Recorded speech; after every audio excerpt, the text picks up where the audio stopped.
સુરતમાં 4 વર્ષનું બાળક ગુમ થઈ ગયું હતું અને પાંડેસરા અને અલથાણ પોલીસે સંયુક્ત રીતે કામગીરી કરી બાળકને ગણતરીના કલાકોમાં શોધી પરિવાર સાથે મિલન કરાવ્યું છે।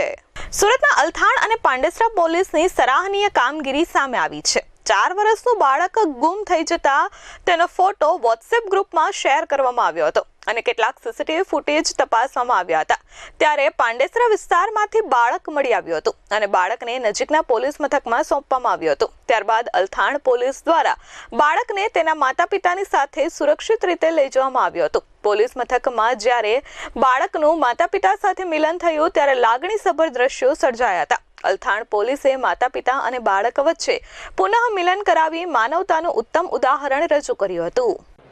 એટલે હું છે ને રોજની જેમ એના ગાર્ડનમાં શોધવા ગઈ કે 4 વાગ્યા ને તો 4 વાગે હું જાવ જ છું એને શોધવા। મમ્મી કે ગાર્ડનમાં રમે છે એને શોધવા માટે જ ગઈ હું। તો રોજની જેમ એ રમતો જ હોય એમ કરીને મને એમ કે એમના છોકરા જોડે રમતો હશે ને તેમને પૂછવા ગઈ તો એમ કે અહીંયા આવેલો 3 વાગે પછી તો આવ્યો જ નથી। તો પછી મેં આખા ગાર્ડનમાં 2 વારની શોધી આવી, પછી મમ્મી પાસે ગઈ ને પછી અમને ખબર પડી કે છોકરો નથી ગાર્ડનમાં। પછી 2 છોકરીઓ હતી તેમને કોલ કર્યો, બસ શોધાશોધ થઈ ગઈ ને પછી એમને કોલ કર્યો કે પોલીસને અમે કોલ કરીએ એમ, તમે નંબર આપો તમારો। Bureau report S24 news Surat.